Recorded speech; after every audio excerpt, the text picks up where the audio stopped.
Mike. What's happening, dude? Happy New Year, man. Happy New 2022. That's weird.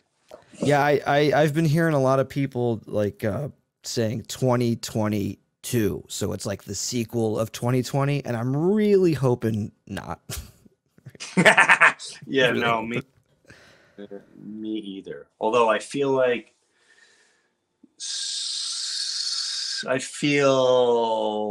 if I feel good down here in Florida. I'll just say that. I Very know cool. where you are. May get a little intense. I don't know. We'll see. So good. Yeah, the whole. I don't know if you did a big thing for New Year's. I was doing shows. Everything was great. Blah blah blah. But it's like it's such a. Years ago when I lived in New York, everybody would want to come to Manhattan and be part of Times Square, right? And I did that once. And after you do it that once, you're like, all right, I get it. It's just, you got to be there at 9 a.m. You got to get in line. It's thousands of people for hours. People wasted, people getting sick, 10 degrees out, and you have the same this is amazing. I mean, what a great year. I know, Sean. It's fantastic. Let's go to a new pop star that sings about nothing. Hey, ass and boobs, check out my ass, check out my boobs. That person's just amazing. Yeah, they're doing great charity work for their ass and boobs. And hey, another 2 minutes. Oh, it's New Year's in Japan. Boom, bung, bung, bung, bang, bung, bung, bang. And they get the dragons, and then they go to Germany, and then it's like, all right, I get it. We get it. Okay, so I'll kiss each other. Happy New Year. Okay, I'm done with it. I've been done with it for. Do I say, is that too? I don't want to come off yucky. I just want to say, love New Year's, but I don't even. It's the whole hoopla thing. Around just like, okay, we're in a new year. Here we go. We always bank this big thing like, wait till next year, or hey, now's the new year. Let's start all over. And no one ever does. Or they think they do it. They last like 2 days. You're having a good one? You had a good one? Yeah, man. Yeah, just relaxed at home. Didn't do anything crazy. Lucky enough to stay up for the ball drop. I'm like nodding out like around 10:30. I'm like, I don't know if I'm gonna make it, and did, and watched it. And guess what? It's the same as it was 3 seconds before the ball dropped. It's the same deal. Exactly. Okay, here we go. Ready? Okay, it's New Year. Okay, all right. I feel good. Here we go. It's just, it's funny. The older, I don't know if it came with age, but there came a time where I literally stopped caring about dates. Like a lot of people carry death dates around. Like my father died 6 years ago. It'll be November, but like I don't even. The more I don't think, the more I'm like, yeah, whatever, it is what I don't hold on to date. It kind of feels good. I'm not gonna lie to you. It feels Well, really good. it's almost like you're setting yourself up to be upset. I mean, yeah, it's upsetting, but it's like just to be like, oh, like next month is when my dad passed away. It's like, and then you're thinking about that, and it puts you in negative space, and then they don't Yeah, want that for you to do that. and that's how I feel. As a matter of fact, one year, I think it was the year anniversary of my father passing. I didn't even know I was with my friend Larry, New Year's Larry, as Shaka was talking about last week, and we were by this bonfire, and we were upstate New York, like near Woodstock or something, and my daughter kept wanting my phone. And I'm like, no, you're too young. She was 9 years old. I'm like, no, you're too young for the phone. Go to bed. It's late. And she kept pestering. I was really getting aggravated at her. And about midnight, ready to go to bed. As I went to bed, I noticed someone text me, and I looked. And it was my daughter saying, a year ago today, Grandpa went to heaven, brought Aunt Patty. If you look at the stars tonight, you can tell that he's looking down above. He made you a great father. As I'm reading this, I'm going, I'm just I'm stuffed up. I can't even get through every sentence. I'm going, it was, I think about now, like, oh my God, it was so emotional and well thought out for a 9-year-old child to be so deep. But she was the one that reminded me, hey, today's the day, a year ago. And he's like, he's up there right now having a beer and cooking spaghetti and thinking about it. Oh my God, it was brutal. But the point of that story was I had no clue. It was my daughter that actually was the one that reminded me. So yeah, good. I'm glad I hope everyone had a good New Year's.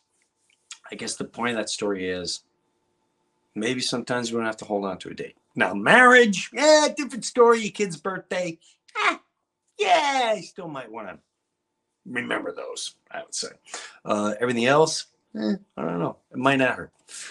So today I have someone coming on also from my past, which is another very pivotal and amazing part of my journey and my life.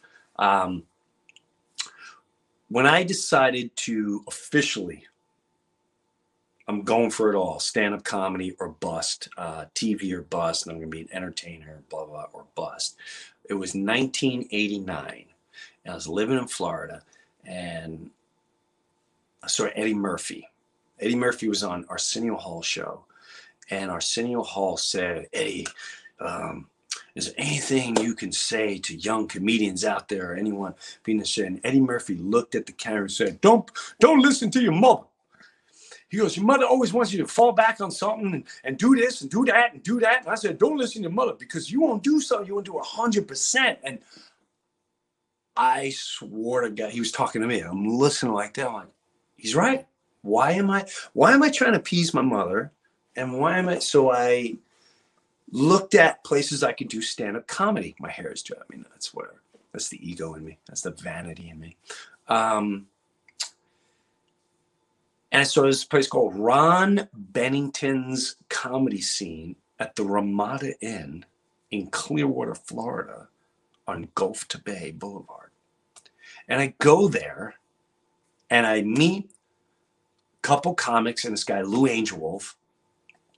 And Lou Angelwolf, big guy, clearly he's the alpha male, meaning I can tell he's the one that's kind of the he's the ruler here, if that makes sense. Not with an iron fist, just clearly the pecking. You're like, oh, okay, this guy, you should listen to this guy. He's a big guy, and he seems like he's the one talking to everyone. And he came up to me, and I think he was like, yeah, you first. I remember meeting him. So that place became a major pivot in me doing stand-up comedy and my entire life journey. There were two guys that were brothers there that were so good to the comedians, so good from what I saw, to their staff. And I still remember Jimmy the bartender and some of the wait staff. And it was a really, I'm blessed that I had that in my life. There was no, people cutthroat and animals and out to get each other and just try to rip you off. And if it was, we didn't know. I mean, it seemed like people in general really helped each other out. One guy would go out on the road and he'd come back like, what was the road like? He was like, dude, it's pretty cool. They put you in a condo, and you would hear these stories like Tom Rhodes, this comedian Tom Rhodes. Brian Regan would come through because he was ahead of the game. He's already Dan Whitney, who was Larry the Cable Guy, the freight train of comedy.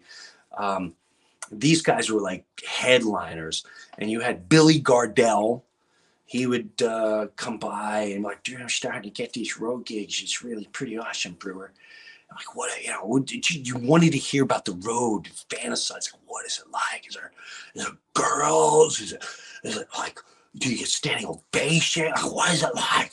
It's limos. And I know Lou, along with other comics, would come back like, you know what, you would do good on the road. And they started taking certain comics out on the road. And I'm like, oh, I can't wait. And they'd say, listen, your time is coming. You're not ready yet. You're not ready yet. Just give it some time and you'll be ready. Like, no, I'm ready. And Lou helped me a lot in that world. We played terrible places. But one of the most fascinating things about Lou was this moment in time we had together that changed the course of course, both our lives. I mean, that's what things do. Now, back then, I've always believed in a higher spirit, a God. Not a church guy, just being dead honest. But I would, I'd listen, and if someone was passionate and they had something pretty amazing to say that would help my world in a positive thought and whatever, I was always open and listen. And so I had I feel like I had a good faith. I may not have practiced it at that young age, and I remember an incredible moment in time. And I don't want to tell too much. I feel like I should bring Lou on, Lou Angelwolf, who I saw a couple, like 2 weeks ago. What's up, Lou? How you doing, Jim? Lou, I'm not gonna lie. Kind of look like a Sioux warrior, and no offense to any Americans. It's kind of a look I'm going for, I like it. How are you? I'm great, buddy. I'm great. And the other week at Side Splitters in Tampa, buddy, I couldn't have been more proud of you, man. You just nailed it. And so many years have gone by, and I'm like, just to see the polish and the energy and the direction that you have it's awe-inspiring. It really is. Hey, Lou, maybe they didn't tell you why you were away. I mean, I don't shine shoes no more. I don't You didn't. I got to tell you, you didn't shine shoes long. And what's funny, and for the audience, I was actually the comic that brought Jim on stage his very first time. Yep. And he did great. And I tell you what, an impression you had. I even remember a bit that you did in your very, very first set, where you talked about the difference between pigeons in Florida and pigeons in New York. Do you remember? Of course I do. Matter of fact, I come from Long Island, and where I grew up, the birds there are just kind of like, whoa, sorry, I didn't see you coming. Whoa, and we're just gonna move over here. Hey man, do you have any bread? And then I think I finally caught on and did Florida birds. I went, and then you go to New York City, and they're like, hey man, and I did. It was all about the head bop. I had the mullet. I feel like I had a mullet. It's not even the people, dude. Even the pigeons have an attitude in New York. You check out the way they walk around, right?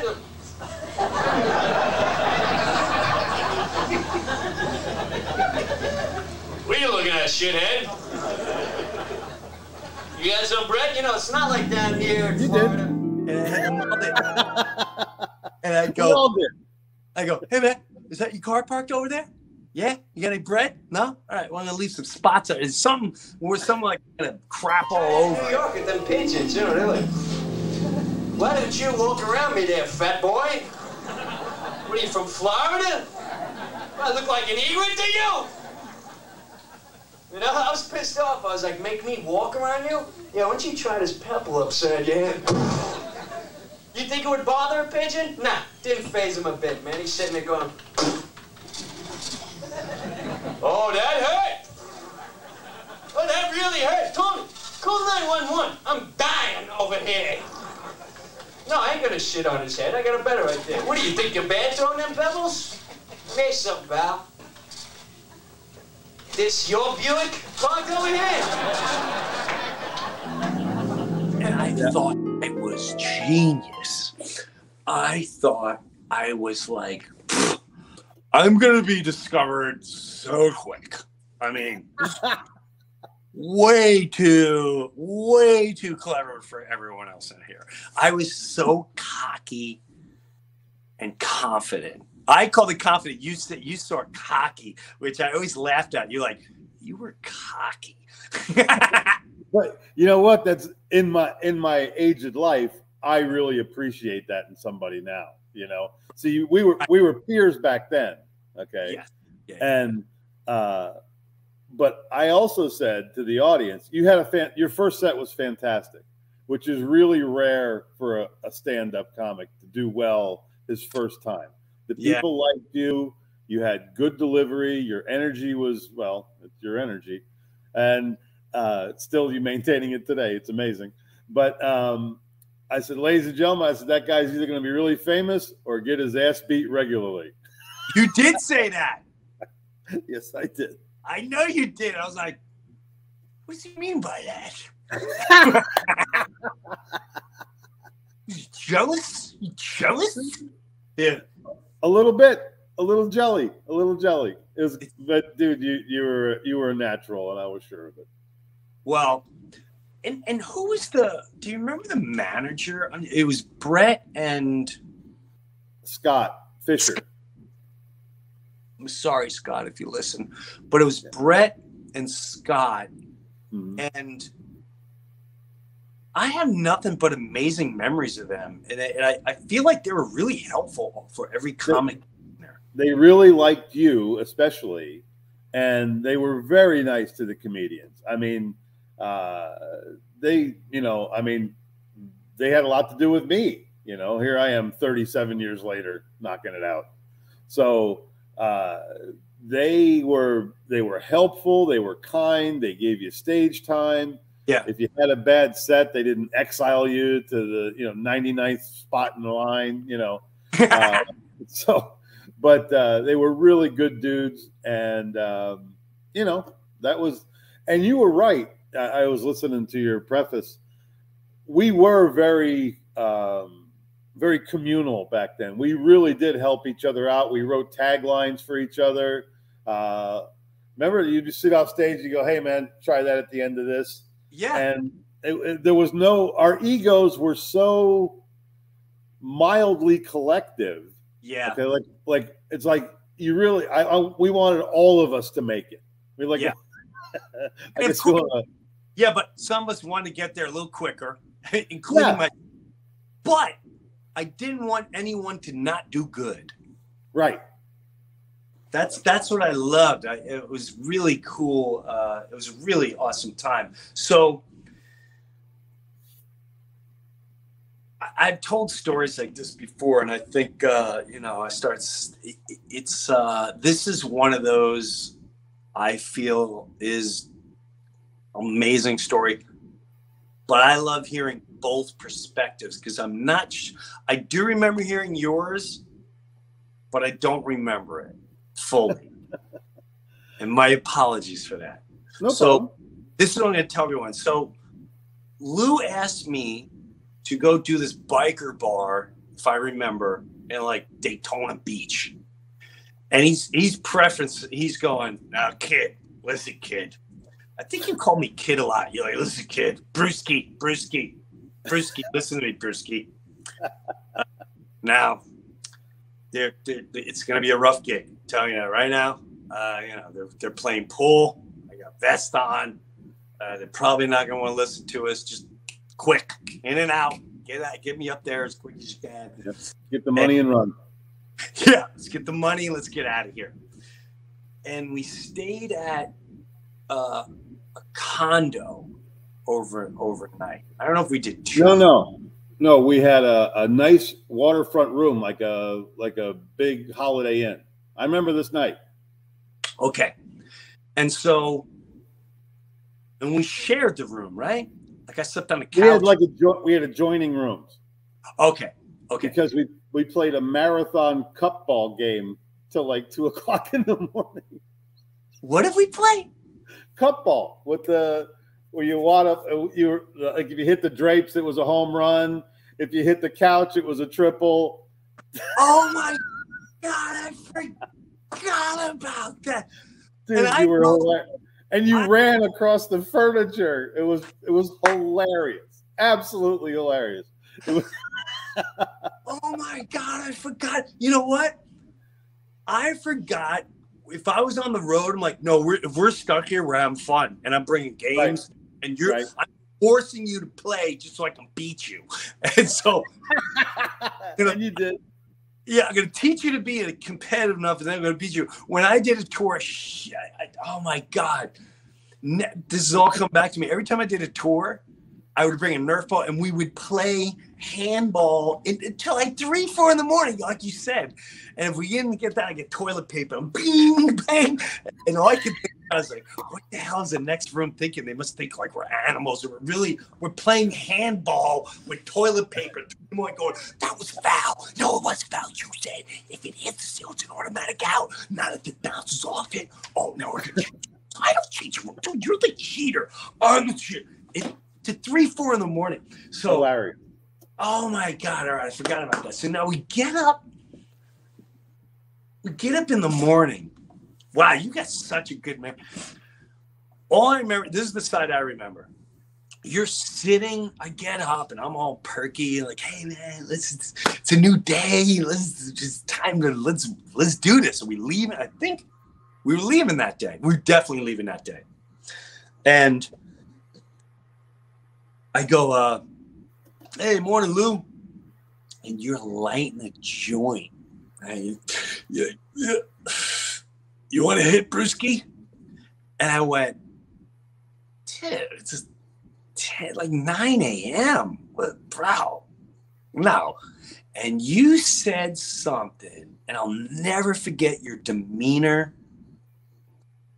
I'll never forget the way you said it, because the way you said it, and I looked at you,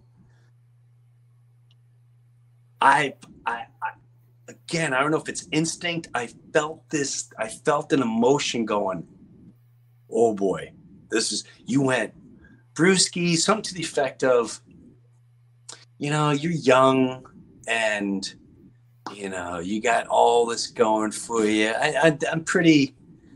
I'm pretty disappointed with life and God and what God has to offer. It's all overrated. Something to that effect. And I went, whoa, man, listen, don't be, he goes, there is no God, something like that. You're like, something to that effect. And I went, Lou, don't say that.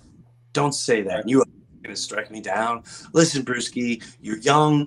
You haven't lived life the way I've seen it. What I've been through, just I'm 30 something, and you know what? This is not a lot. And I felt like, oh my God, you're giving up now. You're giving up on. You're like my hero. You're so much older than me. You're my guide. You're my guidance during this small journey. Don't give up now. Don't give up on God. Don't give up on life. And that's how we. Do you remember the exact conversation? Yeah, I do. And I would get, dude, I still do melancholy. I still. We all do. I do too. Yeah. And it probably, everybody has their lamentations about life in general. I mean, a lot of times it just doesn't seem, and you and I really had a very good communication. So I was just very sharing openly. And also too, I was listening to Tom Waits and Robbie Robertson, and I was really in my head right there. Leonard Cohen. I was listening to like bluesy, romantic people. I was reading Bukowski. I had just finished On the Road again, and all those things are wonderfully artistic, but certainly not, cheerful employee of the month stuff. So. So in that cup ball with a 20-year-old at 3 a.m. after almost getting our ass kicked at a biker bar for $100, you don't think you're peaking? Sorry, I see differently. But I got okay, so in that mindset, I mean, yeah, I had days like that. And I do remember our conversation, and you were cool about it. But as I've been traveling throughout my entire life, it wasn't long after that I really did have. Wait. I don't even want to. Okay. Okay. I want to say what happened on my side. Oh, okay, cool. You could say what happened on your side. I don't want your side given up yet. Okay. Because it's truly mind-blowing. So that's the last I saw you. And I was like, you were going to New York, you had auditions, you were rocking, you were off, you were going. I was like, oh God, please, nothing happened to Lou. Please, he didn't mean to say that. Oh God. So now I go away, and now I come back from New York, and I'm trying to set up my future there. And I come back, and I always go to home, Ron Bankton's comedy scene, going home. Gonna go see the boys. Gonna go tell Big Lou what little Jimmy's been up to, and boy, oh boy, wait till you know who I saw and all the gigs I'm gonna be a star. You know, peacock feathers are ready to go, and I saw Kevin Rogers, and he's like, I'm gonna put. He's hosting. He goes, bro, I'm gonna put you on last, man. And I said, where's Lou? He's not hosting tonight. He goes, bro, you don't know what happened to Lou? And I thought he was kidding. I'm like, no. He goes, dude, he's like dead. I go, what? He goes, dude, he was in a horrible accident. He was coming back from Daytona Beach. I'm gonna cry thinking about it. My entire insides just got numb. I went, what? Because, dude, he's coming back from Daytona Beach, and like a semi hit him or a big truck hit him, just broken here, broken there. Had to bring him back, this thing, and this is where he's got his hip is mangled. He's a fright. There's no way he should be alive. And he found Jesus. Apparently Jesus came to him.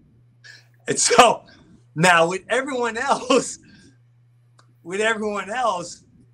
it was kind of like,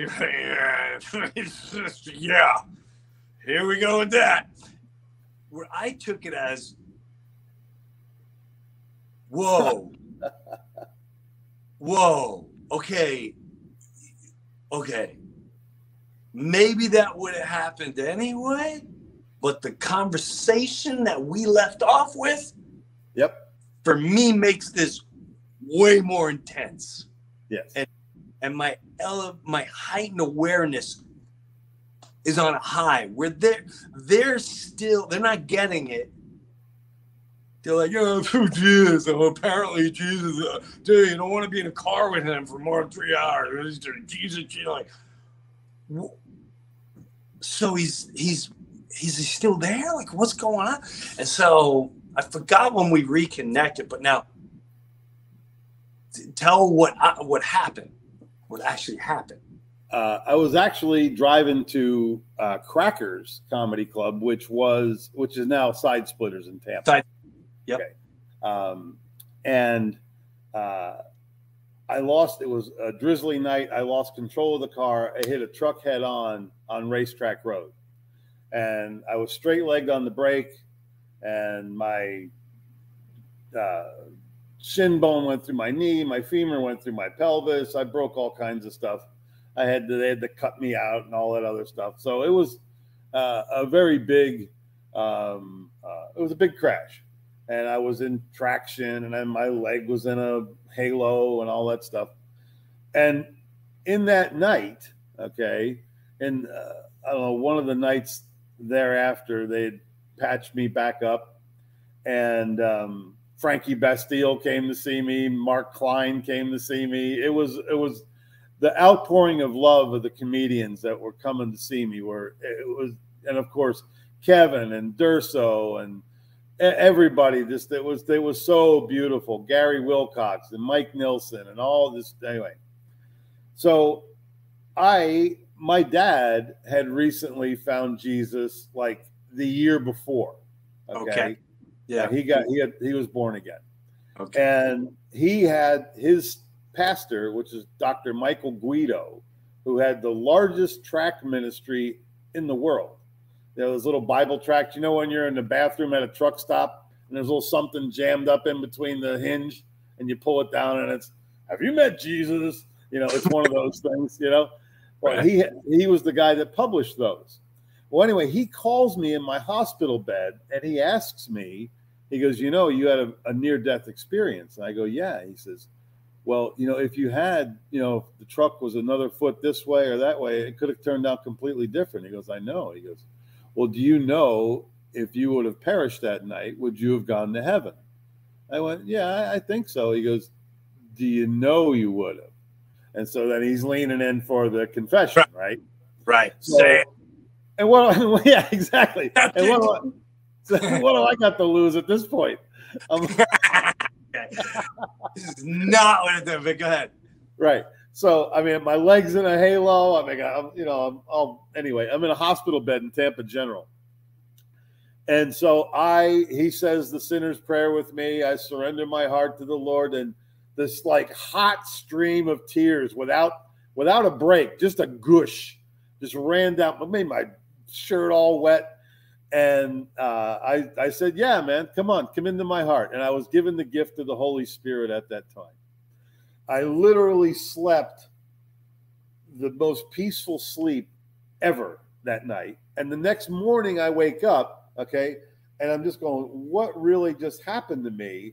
And this heat comes from the like bottom of my feet all the way up my body and stayed right here in my chest. And it just glowed for about, I don't know, 10 minutes. And it was amazing. So I go, I've made a very good choice. And no morphine involved? Oh, yeah, sure. All right. I'll be honest with you. Got to give a little credit. Well, that's the old joke. They say laughter is the best medicine, but not if you've shattered your knee. You want morphine.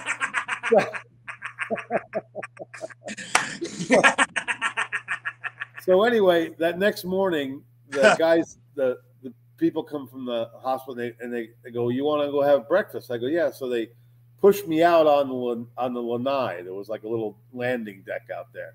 Yeah. And here it is. The sun is just coming up. It's a gray day. It's February 20th, 1991. And the skies are all dark. I can see cars with headlights on going to work and stuff. And I'm looking out there and I'm in this brand new world. And literally from the cloud, this beam of light just pops through the cloud and comes into the room that I'm in, fills the room with light for about 15 seconds, closes back up, and then the sun didn't come up till 11 o'clock that morning.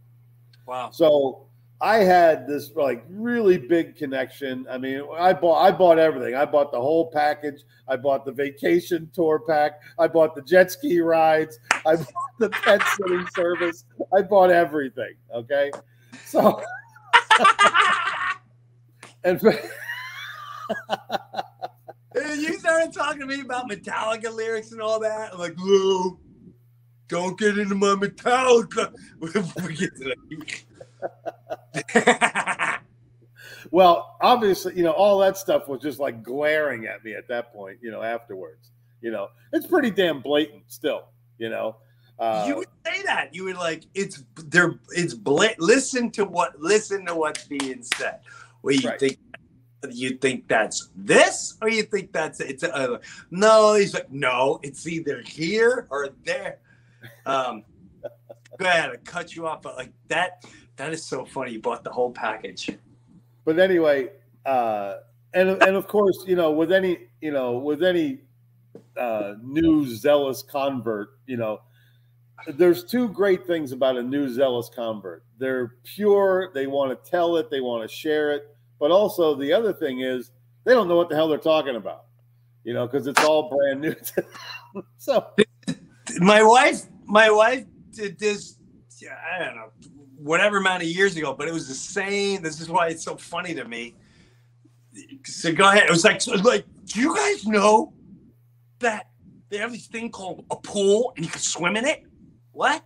Yeah. I mean, come on. You can do a backstroke. Yeah, no, come on, do the backstroke. I know how to do it. You got to come in the water. I've been in the water. I don't want to go swimming right now. You want to tell everyone because you feel like you discovered the most beauty. Yeah, I remember. Right. And D, just, sending my love. Sure. But yeah, it is a spiritual awakening. And of course, as you got, it's been 31 years now since that day. And it's 30 coming up February 20th to be 31 years. So wow. Yeah. But I still remember it quite vividly. But as you grow older, okay, you mature like everything. And there was another guy, this old pastor, his name was Jake. He was 88 years old. And he did prison ministry. He would go to the prison every weekend and preach to the inmates. Every weekend, that was his deal. Johnny cashed it out. Just mellow, easy, just laying it out there. Whoever picked it up. Whoever didn't. Right. But I was talking to him one night after the service, and he told me that I've carried this with me forever. I was probably 8 months in when I heard this. He says, everyone you meet has an unbearable set of circumstances. He goes, be kind to everyone you meet. So I've been like, whoa, that's really, and then of course, you differentiate as you go. You go, what the beautiful thing that the most beautiful thing is it totally trimmed my being judgmental about things. Taking a minute to look at what you're looking at. And not have that knee-jerk judgment, which has been wonderful. That takes time because a lot. Like I said, my wife's there. I'm not going to speak on her behalf, but I'll say others in general. Sometimes I find that world to be the most judgmental. Yeah. However, there's also many that are not. So there's the problem with anyone that goes in a faith world. Yeah, I'm spiritual. I go in the woods to find things. I talk to them. I ask for answers, blah, blah. Some people need the book and the thing and this actual story, and that's whatever gets you there. But I noticed, just like anywhere, just like a ball team, just like if whatever, faith was like a baseball team. You have the owner, right, and then you have ball player. All the ball players are good enough to be on the team, but this guy's not as good as this guy. This guy's actually, but they all kind of have so I guess what I'm saying is like there's different levels of good. So when she first entered that world, I was very skeptical. Sure. Because it was such a 380 turn. Mm-hmm. Whoa, this happened like overnight, and then I'd have some friends get I had one friend that would smoke a cigarette and be like, dude, you don't think it's problem? How many times a week does your wife pray? I don't know, 3. And he'd be like, 3? You don't think she's in a cult, dude? You gotta get it. She's in a cult. And she's doing Bible study. Oh my God. He's studying about this is a cult. They're taking money. So he was. Dude, he was dead serious. I remember one time he came over the house, one of the most belly laughing moments ever. And she's like, hi. I don't want to give his name away. Oh, I can. He's a friend. He's a comedian friend named Pete. And he's sitting in the kitchen table. This is right after 9/11, maybe like a year or two later. And he said, D, how long we know each other a while. She's like, yeah, Pete, look good, blah, blah. His face like, so you got no hate in your heart? And she's like, no, since I found Jesus, I find love in everything. We're not all perfect, but everyone has a reason why they're this way. He's like, not even just a little hate? And she goes, not really. And so he goes, let me ask you this. You can't even make this up, Lou. He goes, if Osama bin Laden was in your kitchen right now, you wouldn't say I hate you? And she goes, I don't know him. And he goes, she's in a cult, Brewer. She's in a cult. That man, she doesn't hate a terrorist. This is up to you. You're a man. It's like you. And he just goes storming out the front door. And I'm belly laughing at the madness that's going down right now. But the point of the story is, but now she has, so I would judge them because I also noticed, I didn't trust the pastor. Something about him. I'm not saying he's a bad person. There was just something, my instinct. I'm like, there's something here I can't put my finger on. I get it. And I'll never forget. So I would go and I'd sit with her in church, but I was more like this, like, you may have her for now, but I'm here watching over this one. And he would walk by and he'd go, blah, blah, blah, and you will give yourself to Jesus. And he would look right at me. And I would look like, dude, I ain't falling for your voodoo. I ain't doing your voodoo. And nice. I wouldn't say that, but my spider senses were intense. But she gave nothing. I can honestly say I saw other people start to be a little, they weren't as forgiving, or they were very critical of others, or they were a little gossipy. What I realized was they're not stop thinking. And then I met some really cool people, and I realized I wish the world can see, like, they're not all nuts. Everyone's just, oh, you like you, so you're nuts. You're just fat. You're just nuts. And it's just like, it's part of that's very dangerous to do. It's very dangerous to do. I said something to my daughter, like I gave her this really cool quote. And she's like, wow, that's amazing. Where'd you hear that? I said, John Lennon. She's like, he hit a woman. And I'm like, what? What? And I had to look it up. Like, I don't know what's wrong. And I saw, like, yes, he had problem with women because his mom beat him, and then he apologized and acknowledged and got help and never did again and apologized. So, like, but the point of that story is someone will write something completely off because they have a judgment of whatever bad thing it is. So the point of the story is not everyone's perfect. We still, you still go through issues. You still get angry. You're still judgmental, and that's the thing. There's a lot of pressure on when people say, "I'm Christian" or "I'm this." And it's like, well, you just cursed, so you're clearly not a Christian, and you just said XYZ, clearly not a Christian, and that is, it's a terrible way to think. Terrible. One of my favorite phrases is, to label me is to limit me. Correct. And I've backed away from all those type of labels over the years. And also, the Jesus story is, it's a societal thing, and it's happened time and time again with different players, different times. This story of a man born of a virgin and was sacrificed for the sins of all, it's been told several times. It has. And I thought the best way to tell you about it is, okay, a miracle happens. The 69 Mets, okay? Right. Tom Seaver's Jesus. Oh, no, not this time. It's Dwight Gooden this time. And you're like, oh, and the power hitter, that's Eddie Kranepool, right? No. Now it's Keith Hernandez. Yeah, and then in '86 they won, so everything changed. And you go, oh, so Tommy Agee still in center field. No, that's Darryl Strawberry now. But anyway, it's the same story, different players.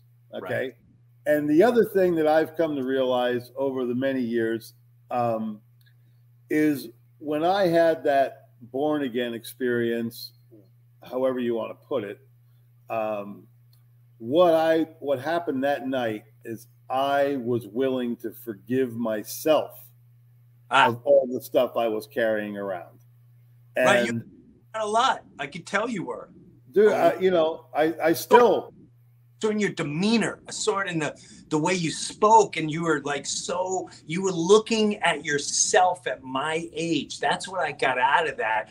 You were looking at me at your age, and you were like, you're all excited and this and that. And you had so many issues. I remember that moment like it was yesterday. I remember what you looked like. I remember everything. And it's such an incredible moment, a thing that you're saying here. Well, it's a good marker, and I remember those times too. But see now, the thing about your spiritual growth is patience. Okay, and for the last 4 years or so, I've been studying the Tao with Mike Merberg, the guy I do my show with, the IMHO.love show, and living in the Tao, you pass through. What I've come to realize now is you're constantly living in the consciousness. Yes. And what your vibration and frequencies are right now is either your spiritual growth or your spiritual stagnation day by day. So when you're accepting of everything, heavy traffic, high bill, whatever your problem is, okay? But when you accept it and just move through it, that to me, that's a mark of spiritual growth. That means that you're accepting of this world. And it's interesting, your friend Pete, who was looking for that morsel of hate in D, which probably doesn't exist, by the way. But no, it's hard to find. But yeah, there's anger, there's hurt. Oh yeah, there's hurt. Sure, but not towards him. But yeah, hate. I don't think so. But in my journey of this, I mean, I've also dealt with some psychological people that do a psychological analysis. I'm really into hypnotherapy and all those kind of things. But the one thing that I found out, every person has the complete spectrum of emotions in them. Complete love, complete givingness, selflessness, joy, self-sacrifice. Every person has that. But on the other end of the spectrum, that same person has the ability to kill, to preserve themselves. So, and that's the way we are. But what I like, and I say, I don't look back over my past, because you take the best and you leave the rest. You don't project too far into the future, because who knows what tomorrow is going to bring. Right. You have to live in the moment, but I live in the moment leaning slightly forward. And then we go from there. You're absolutely, that's helped me so much. And I try telling people some that help me. And I do a D. Stop. The more you detach your emotions and can see things for what they are, rather than this is against you, or this works to your, or this is a good, whatever it is. Like even just talking with the kids, they're like, you're don't take it as this is my child. Just take it as, wow, this person doesn't understand how hurtful they sound when they sound this way. So why are you so hurtful? Blah, blah, blah, blah, blah. Rather than like, or whatever it is. But the more you detach emotions that you think you should be emotionally attached to, a team, a political concept, an ideology, or whatever it is, the more you detach, the clearer your vision, and what I've noticed, you can see things so much clearer. Well, and it's humbling. Absolutely. All information comes at you as neutral. Its reality to you is how you perceive it. You can either be offended by it, you can embrace it, you can blow it off, but all information comes to you as neutral. And its only truth is how you feel about it or how you process it. So one of the biggest things, and I'll say her name forever. I have a friend, Frances Marie Lane, who was one of my great teachers in my life. Mrs. Lang's kid. Uh-huh. Mrs. Lang's kid. Frances, yeah, Lane's her last name. Mrs. Lang's kid. Sorry. Yeah. Know them well. Great people. Yeah, they're lovely people.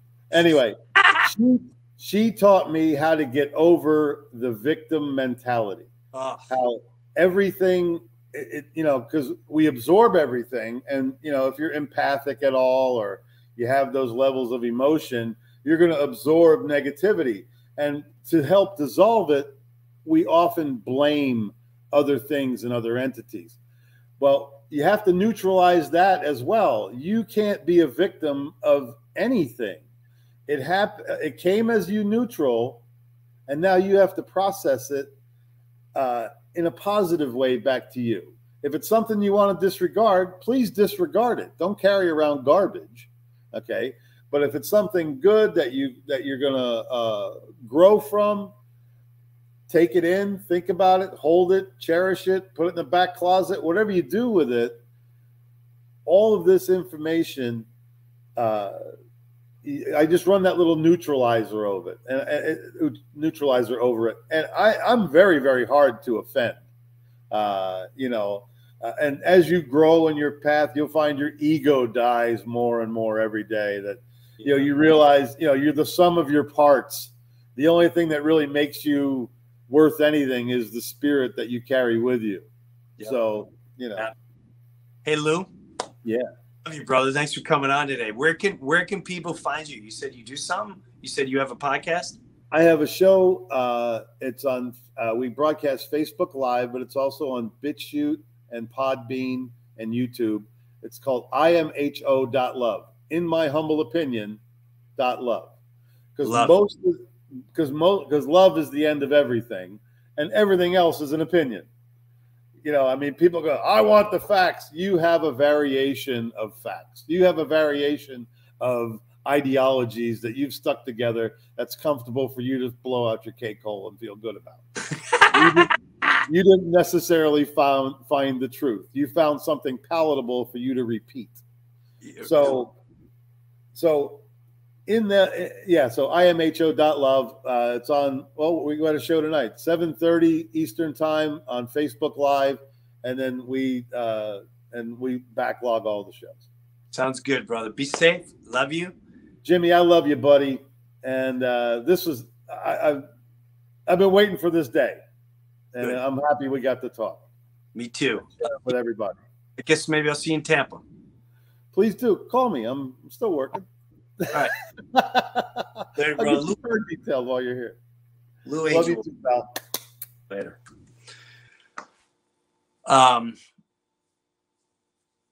Yeah, I love, it's amazing as I keep going back in time and I forget moments in time that are pivotal, and he reminded me of so much. He reminded me of when we go on the road, and instead of just being depressed on the road, I always made it like, we're not getting depressed, we're gonna have fun. I always thought we're slaves in this world. Mental slaves, physical slaves. Somewhere along the line, we have to do something for a dollar bill that is man-made. Whoever created that and created the system, we're stuck in it. And until you learn how to get out of it, you're a slave. Case closed. And my mentality was, well, I'm not sure I have the power to break free from, or help us break free from it all, but maybe I can just get us by until we do, or make people laugh.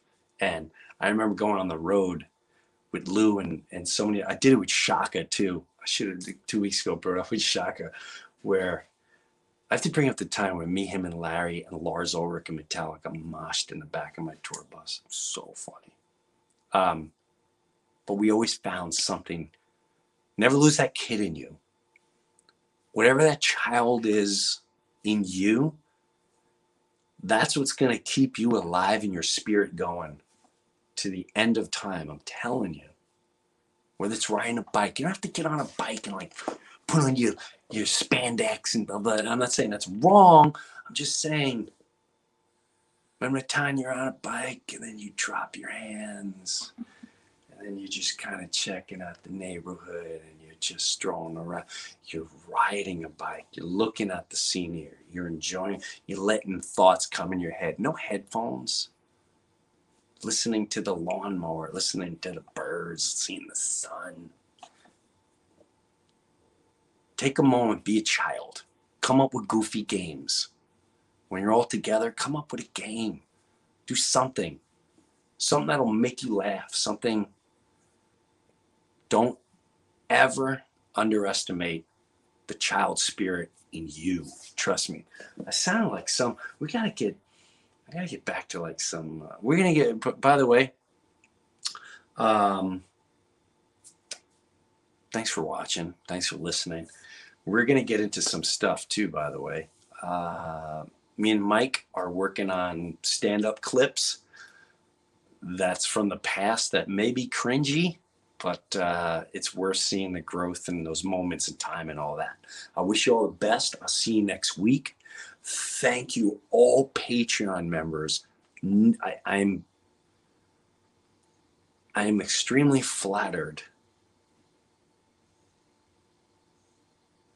I'm not gonna lie to you. I didn't anticipate people staying. And not a bad thing. I was just like, yeah, I think I can stay. But you guys are staying. So thank you. I wish you all the best. We'll talk soon. Love and laughter for everyone. Later. Take a look around and what do you see?